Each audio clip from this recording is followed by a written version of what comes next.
L'Union chrétienne démocrate allemande a remporté sans surprise les élections fédérales de dimanche en obtenant 28,6% des voix. Le président du parti, Friedrich Merz, est ainsi pressenti pour succéder à Olaf Scholz à la chancellerie. Herzlichen Dank für das Vertrauen, das Sie uns und das Sie auch mir persönlich geben. Ich weiß um die Verantwortung. Ich weiß auch um die Dimension der Aufgabe, die jetzt vor uns liegt. Ich begegne dem mit größtem Respekt und ich weiß, dass es nicht einfach werden wird. Les grands perdants du scrutin sont les sociodémocrates du chancelier sortant Olaf Scholz. La SPD n'a en effet obtenu que 16% des suffrages, son résultat le plus faible depuis la Seconde Guerre mondiale. Das ist ein bitteres Wahlergebnis für die Sozialdemokratische Partei. Das ist auch eine Wahlniederlage. Das, finde ich, muss bei dem Ergebnis einmal am Anfang klar und deutlich gesagt werden. Und für mich ist auch ganz wichtig zu sagen, das ist ein Ergebnis, aus dem wir gemeinsam nach vorne gehen müssen. Le parti d'extrême droite Alternative pour l'Allemagne réalise en revanche le meilleur score de son histoire, en empochant un peu plus de 20% des voix. La chef de l'AfD, Alice Weidel, se dit prête à participer au gouvernement. Wir haben uns verdoppelt, man wollte uns halbieren, das Gegenteil ist eingetreten und ich muss eins sagen, unsere Hand wird immer ausgestreckt sein für eine Regierungsbeteiligung, den Willen des Volkes, den Willen Deutschlands umzusetzen. Wir sind bereit für eine Regierungsbeteiligung. Le parti écologique Grüne, membre de la dernière coalition, arrive en 4e position avec 11,6% des voix, suivi du parti de gauche radicale Die Linke qui a obtenu 8,8% des suffrages. Dans les semaines à venir, Friedrich Merz entamera des pourparlers avec les autres partis afin de mettre en place une coalition. Mais il a déjà rejeté toute alliance avec l'extrême droite.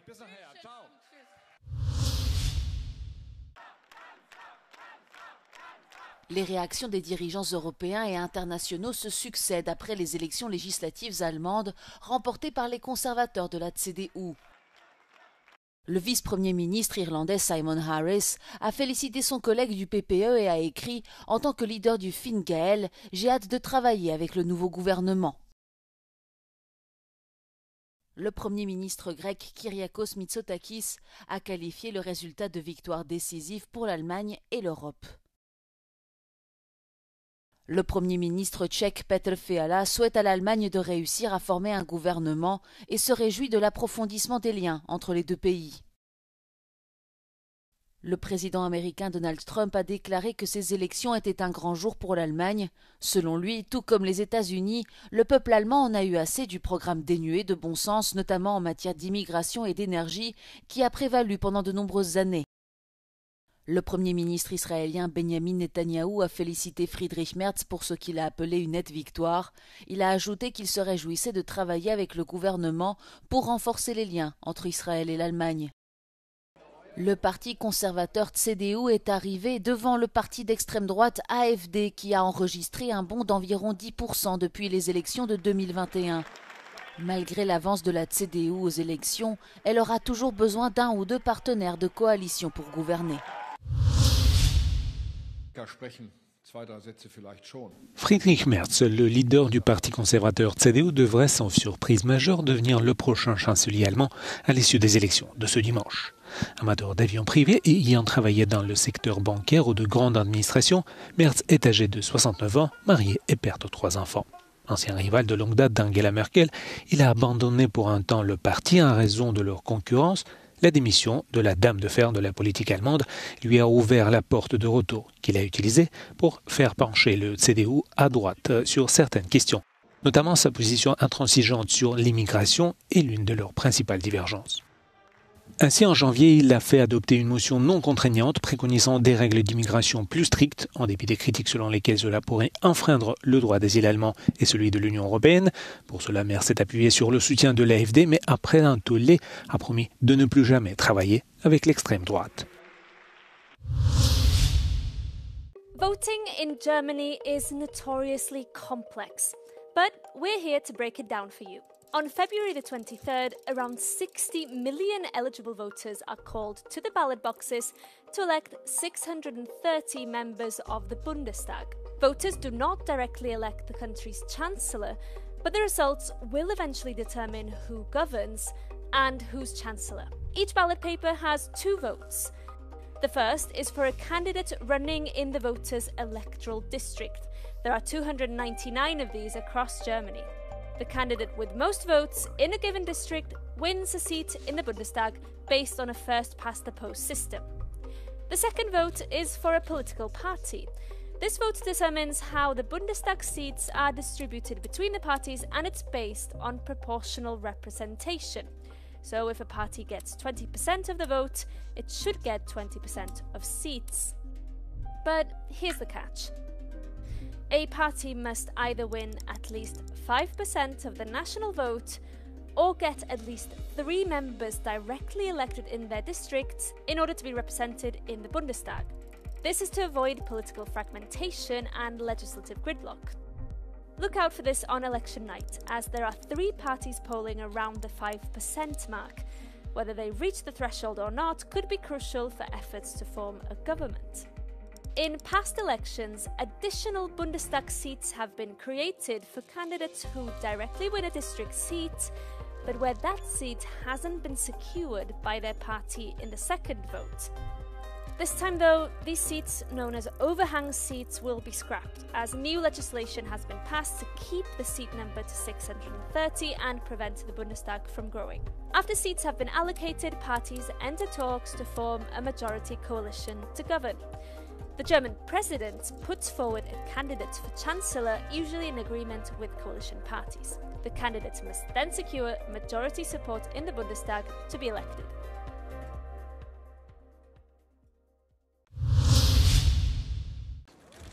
Après 5 mois d'impasse politique, les 3 principaux partis centristes autrichiens sont parvenus à un accord en vue de former un gouvernement de coalition. Les dirigeants conservateurs du Parti populaire, ceux du Parti social-démocrate de centre-gauche et du Parti libéral Neos ont rencontré le président Alexander von der Bellen samedi. Ich bin sehr zuversichtlich, dass wir auf dieser gemeinsamen Basis, die wir gefunden haben, auch eine Finalisierung finden werden für ein gemeinsames Regierungsprogramm, ein Regierungsprogramm zu einer Regierung, die sich die Menschen erwarten und wo wir alles daran setzen werden, diese auch zu bilden. La future coalition naît après des mois de blocage. En septembre dernier, le Parti de la Liberté d'extrême droite était arrivé en tête des législatives avec 29% des voix. Mais les discussions entre droite et extrême droite se sont rompues en raison des positions eurosceptiques, pro-russes et hostiles à l'état de droit de son leader nationaliste, Herbert Kickl. French President Emmanuel Macron is heading to the White House on Monday for a crucial meeting to try to put Europe back at the center of the high-stakes Ukraine peace negotiations held bilaterally between the US and Russia. This meeting comes as European leaders are trying to come up with a united response to the lightning rapprochement between US President Donald Trump and Russian President Vladimir Putin. So what's Macron's plan exactly? Well, during a live Q&A on his social media, Macron said that he will try to convince Trump on Monday that pandering to Putin's demands will only make him seem weak. But this won't be an easy feat. On Friday, Donald Trump slammed both Macron and British Prime Minister Keir Starmer, baselessly claiming that both leaders haven't done anything to end the war.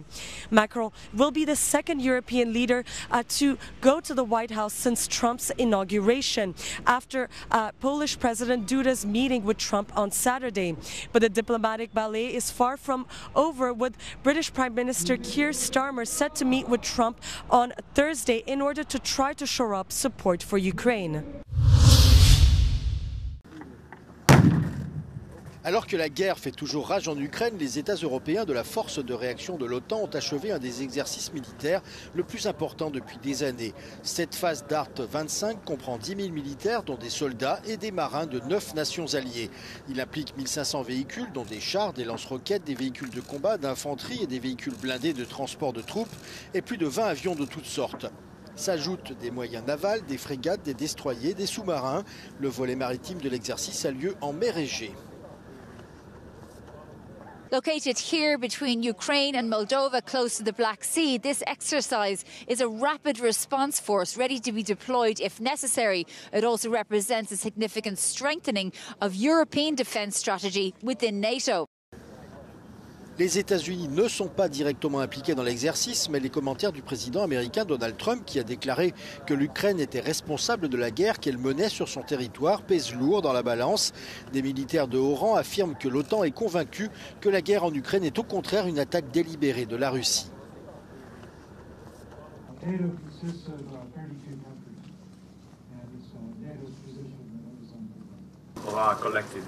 Le lieutenant-général Lorenzo Gadario est le commandant du corps à déploiement rapide de l'OTAN, une force qui peut être déployée en très peu de temps sous l'autorité du commandant suprême des forces alliées. It's a completely different scenario that we had up to a few years, and I think that has prompted us as an alliance to continue to get ready and also to continue to demonstrate our ability to defend. Is it your firm belief that this war in Ukraine was unprompted, unprovoked?